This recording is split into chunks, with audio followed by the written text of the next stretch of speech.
reflective question last week. Again, ang tanong po natin last week ay, ano ang handa mo sa sakripisyo o inalay para sa Diyos? Ito, matatanda niyo, diba last week, listahan ng paghahandog sa paglalasang ko sa Yesu Cristo sa atin. Sino po gusto mag-volunteer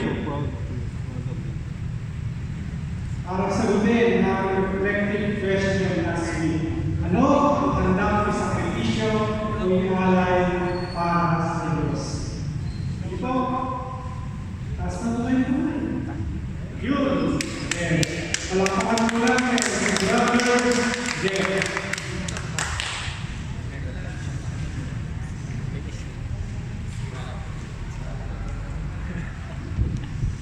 Pinagpapalagay sa atin ang brothers and sisters.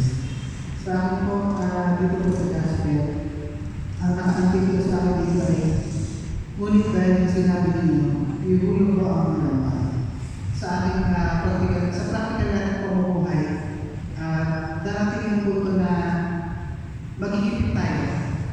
Kahit na ano pa man yung gawin natin, na para bang hindi natin nakakayanan, nakakaharap natin yung mga pagsusulong. Pero yung sa akin, sa case ko, hindi naman sakit yung nakaharap ng problema kung financial naman. So, parang dumating yung point na talaga yung wala na.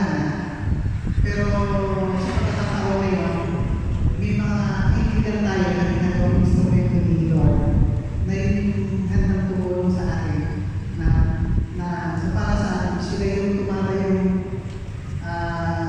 blessing ni Lord through sa mga kaibigan natin. So, hindi nga po naranasan namin.